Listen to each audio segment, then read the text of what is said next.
I declare before you all that my whole life, whether it be long or short, shall be devoted to your service and the service of our great imperial family to which we all belong. Grief is the price we pay for love. I cannot lead you into battle. I do not give you laws or administer justice, but I can do something else. I can give my heart and my devotion to these old islands and to all the peoples of our brotherhood of nations.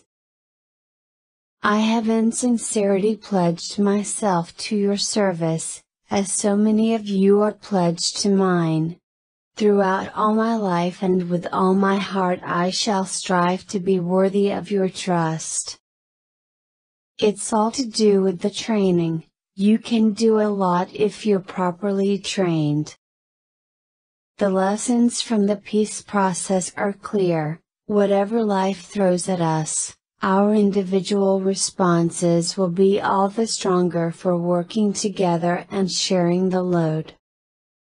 The upward course of a nation's history is due in the long run to the soundness of heart of its average men and women.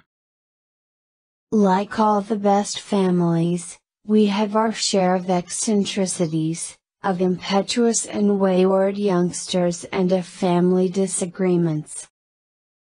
My husband has quite simply been my strength and stay all these years, and I owe him a debt greater than he would ever claim. To what greater inspiration and counsel can we turn than to the imperishable truth to be found in this treasure house, the Bible? No one who knew Diana will ever forget her. Millions of others who never met her, but felt they knew her, will remember her. Madam President, speaking here in Dublin Castle, it is impossible to ignore the weight of history, as it was yesterday when you and I laid wreaths at the Garden of Remembrance.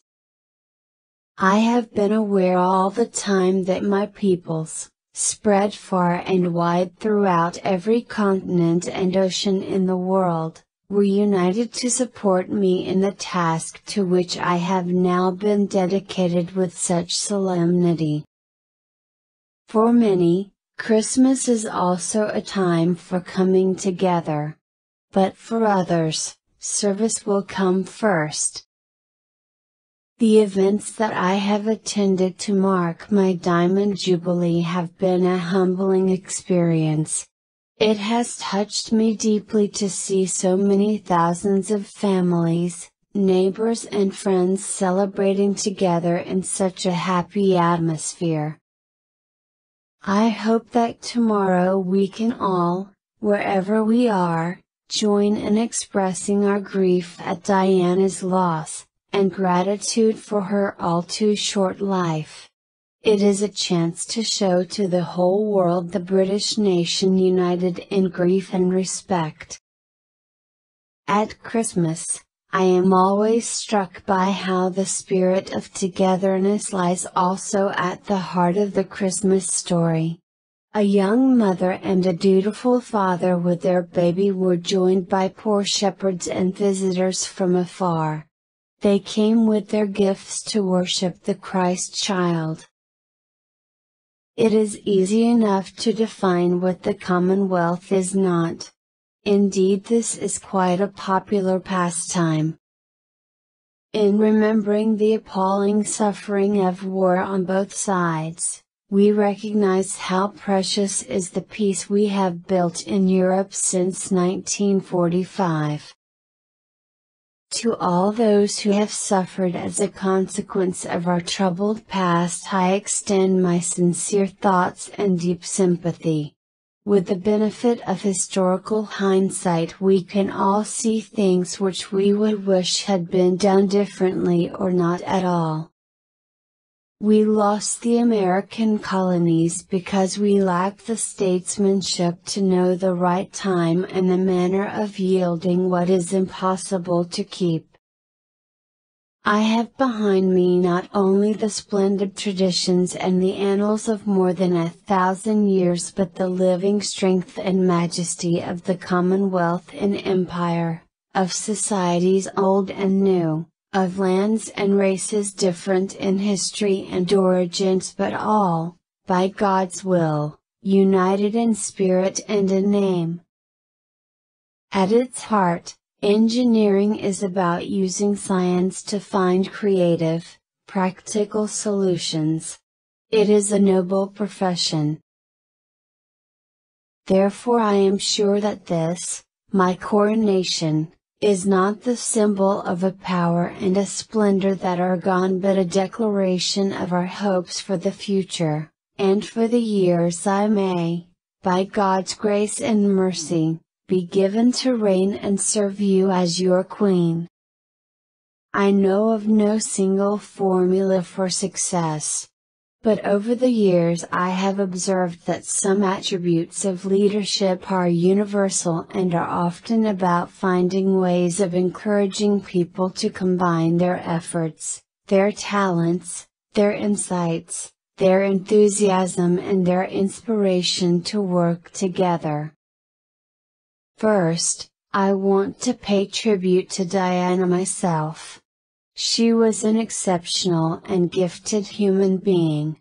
In good times and bad, she never lost her capacity to smile and laugh, nor to inspire others with her warmth and kindness. I admired and respected her, for her energy and commitment to others, and especially for her devotion to her two boys. What were once only hopes for the future have now come to pass. It is almost exactly 13 years since the overwhelming majority of people in Ireland and Northern Ireland voted in favour of the agreement signed on Good Friday 1998, paving the way for Northern Ireland to become the exciting and inspirational place that it is today.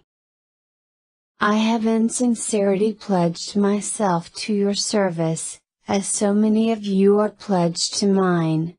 Throughout all my life and with all my heart I shall strive to be worthy of your trust. I have sometimes thought that humanity seemed to have turned on itself, with wars, civil disturbances and acts of brutal terrorism. This world is not always an easy or a safe place to live in, but it is the only place we have. The function of constitutional monarchy is to personify the democratic state, to sanction legitimate authority, to assure the legality of means, and guarantee the execution of the public will. It is my ardent desire that no citizen in my realms should suffer restraint. We know the reward is peace on earth, goodwill toward men, but we cannot win it without determination and concerted effort. When life seems hard, the courageous do not lie down and accept defeat, instead, they are all the more determined to struggle for a better future. We should take comfort that while we may have more still to endure, better days will return, we will be with our friends again, we will be with our families again, we will meet again. We may hold different points of view, but it is in times of stress and difficulty that we most need to remember that we have much more in common than there is dividing us. When peace comes, remember it will be for us, the children of today, to make the world of tomorrow a better and happier place. The theme of the Commonwealth Heads of Government Conference this year is Women as Agents of Change. It reminds us of the potential in our societies that is yet to be fully unlocked, and it encourages us to find ways to allow all girls and women to play their full part. It has always been easy to hate and destroy. To build and to cherish is much more difficult.